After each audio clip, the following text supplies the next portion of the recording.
सा रे गा मा पा धा नी सा नी धा पा गा रे सा।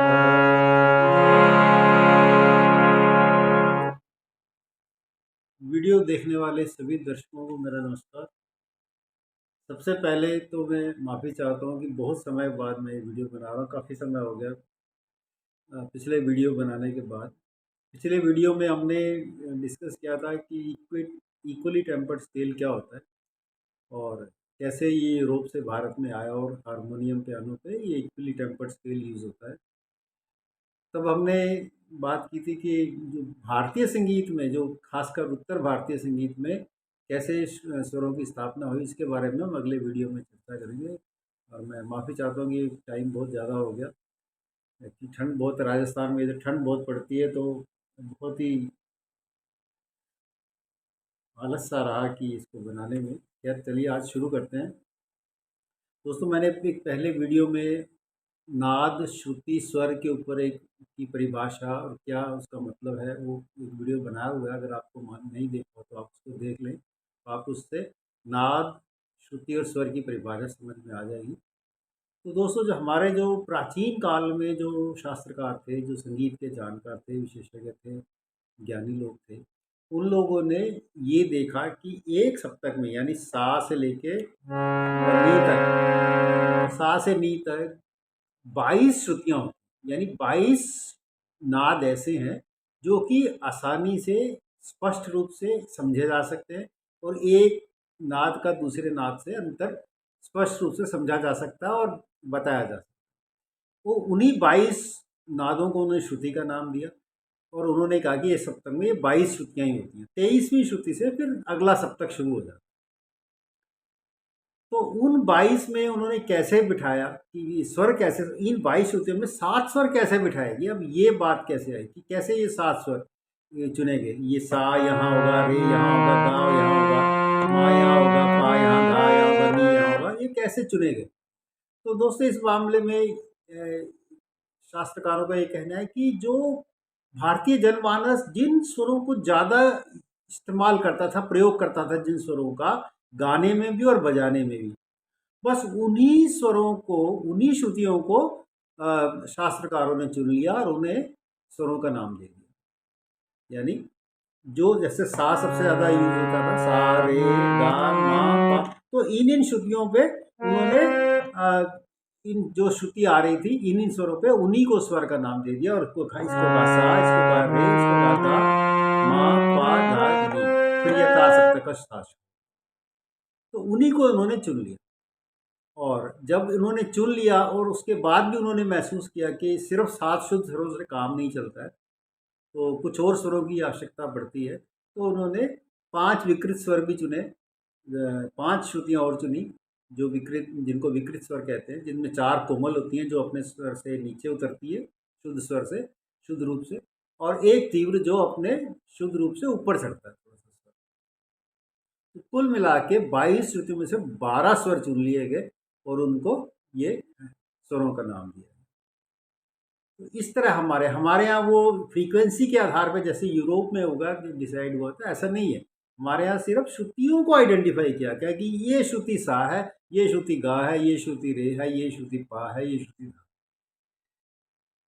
हालांकि अब जब आजकल के आधुनिक काल में, अब हमारे यहाँ भी फ्रीक्वेंसी के आधार पे ही वो डिसाइड होता है, लेकिन ओरिजिनली हमारे यहाँ प्राचीन काल में श्रुतियों के आधार पे ही स्वरों को चुना गया। तो श्रुतियाँ वो कैसे चुनी गई थी, तो उसके में एक संगीत रत्नाकर करके एक किताब है, पंडित शारंग देव जी की लिखी हुई। उसमें उन्होंने एक श्लोक लिखा हुआ है कि चतुश्चैव षडज मध्यम पंचमा द्वैद्वय गंधार निषाद तिस्त्री रेवत। यानी कि सा, मा और पा की 4 श्रुतियाँ, और गा और नी की 2 श्रुतियाँ, और रे और धा की 3 श्रुतियाँ मानी गई। तो उस हिसाब से जो प्राचीन काल में था, वो श्रुतियों का जो स्वर जो बैठाए गए थे, वो इस तरह बैठाए गए थे कि 22 में से प्राचीन काल में जो जैसे सा की 4 श्रुतियाँ हैं, तो आखिरी श्रुति पे स्वर को बैठाया गया। माना गया था कि जो जैसे सा है, तो सा की 4 श्रुतियाँ हैं, तो चौथी श्रुति पे सा को माना गया कि जो चौथी श्रुति है वो सा है। इसी तरह रे की 3 श्रुतियाँ हैं, तो 7वीं श्रुति पे रे को माना गया। इसी तरह गा की जैसे 2 श्रुतियाँ हैं, तो 9वीं श्रुति पे गा को माना गया। और माँ की 4 श्रुतियाँ, तो 13वीं श्रुति पे माँ को माना गया। और इसी तरह 17वीं श्रुति पे पा को माना गया। फिर धा की फिर 3 श्रुतियाँ आती हैं, तो 20वीं श्रुति पे धा को माना गया। और नी की 2 श्रुतियाँ होती हैं, तो 22वीं श्रुति पे नी। तो इस हिसाब से अगर हम देखेंगे, तो इसमें हम देखते हैं कि जो रे और गा के बीच में सिर्फ 2 श्रुतियों का अंतर है, और धा और नी के बीच में भी 2 श्रुतियों का अंतर है। ये प्राचीन काल की बात। तो इस हिसाब से ये जो गा है और नी है, ये कोमल माना जाना चाहिए, क्योंकि कोमल स्वर में 2 श्रुतियों का अंतर होता है शुद्ध स्वर से। तो आज के ज़माने का जो काफ़ी थाट है, वो पुराने ज़माने में शुद्ध थाट माना जाता है। जो शुद्ध स्वरों का स्वरूप माना जाता था, वो आज के ज़माने का काफ़ी थाट। ये इस तरह है। तो प्राचीन काल में हर एक श्रुति की जितनी, हर एक स्वर की जितनी भी श्रुतियाँ थी, उसके अंतिम श्रुति के ऊपर स्वर को बैठाया गया।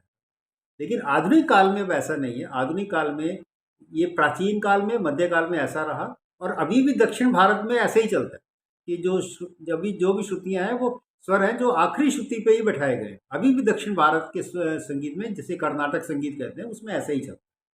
लेकिन उत्तर भारत में भातखंडे जी ने खास तौर पे ये चेंज किया, और उन्होंने कहा कि जो स्वर है वो अपने श्रुतियों की पहली श्रुति के ऊपर ही बैठाया गया होना चाहिए, माना जाना चाहिए।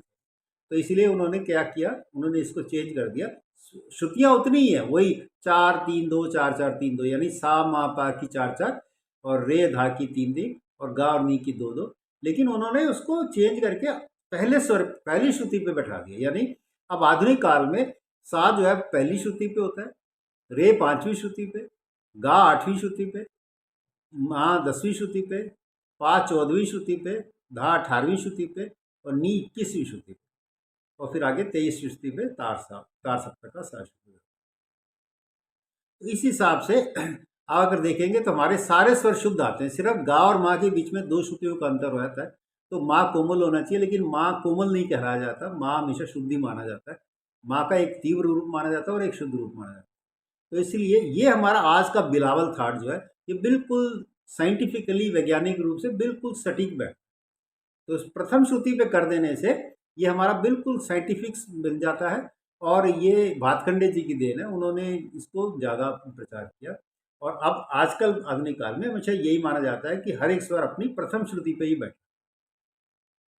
तो ये था हमारा, इस तरह हमारे भारत में, उत्तर भारत में इस तरह, और दक्षिण भारत में भी इस तरह स्वरों को बैठाया गया था श्रुतियों के ऊपर। हम फ्रीक्वेंसी के हिसाब से हमारे यहाँ नहीं बैठाया गया था।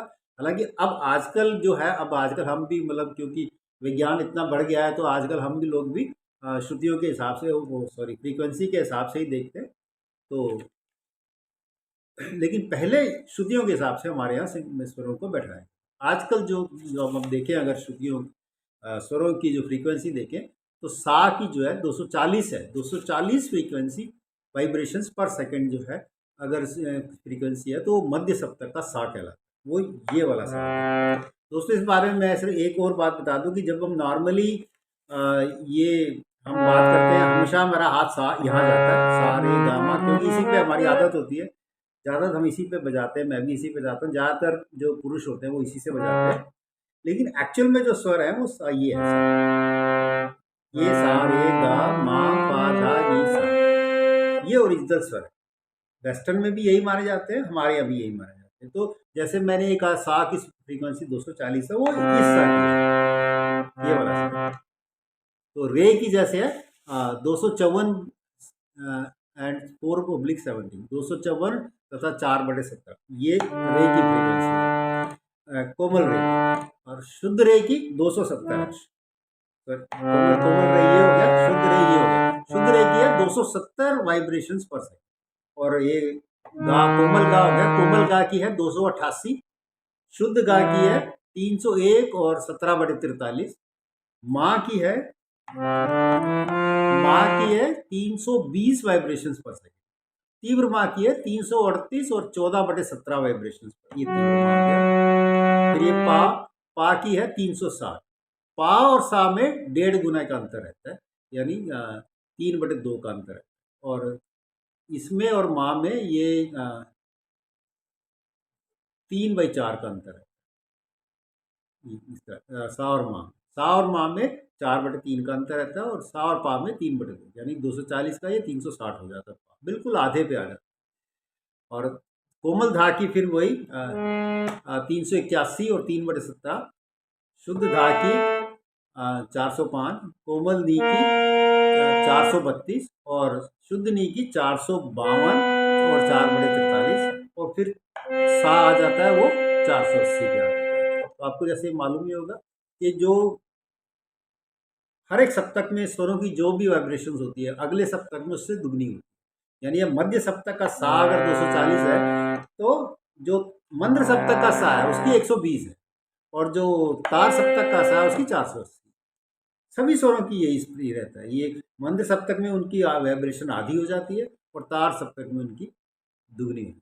तो आजकल हम भी मतलब हमारे यहाँ भारत में भी फ्रीक्वेंसी के हिसाब से ही स्वरों की स्थापना की जाती है, लेकिन प्राचीन काल में हमारे यहाँ श्रुतियों के हिसाब से स्थापना हुई थी, और श्रुतियों को इस तरह बैठाया। तो जैसे कि मैंने बताया, प्राचीन काल में सभी श्रुतियाँ, सभी स्वर अपनी श्रुतियों के अंतिम श्रुति पे बैठाए जाते थे, और अब जो है प्रथम श्रुति। तो इस तरह दोस्तों, ये आज का बिलावल जो घाट है हमारा, बिल्कुल साइंटिफिक है, और बिल्कुल प्योर, उसे शुद्ध रूप माना जाता है स्वरों का, सरगम का। तो ये बस यही आज का मैं कवर करना चाहता, क्योंकि ये एक इसकी जान, जो भी म्यूज़िक सीख रहे हैं उनको इसकी थोड़ी बेसिक जानकारी होनी चाहिए कि कैसे हमारे भारतीय संगीत में किस तरह स्वरों की स्थापना। तो दोस्तों यही था, बस आज का इतना ही मेरा वीडियो था। फिर कभी किसी विषय के ऊपर मैं लेके आऊँगा। आप अगर आपको पसंद आया हो, अच्छा लगा हो, तो आप लाइक करें, सब्सक्राइब करें और शेयर करें। बहुत बहुत धन्यवाद।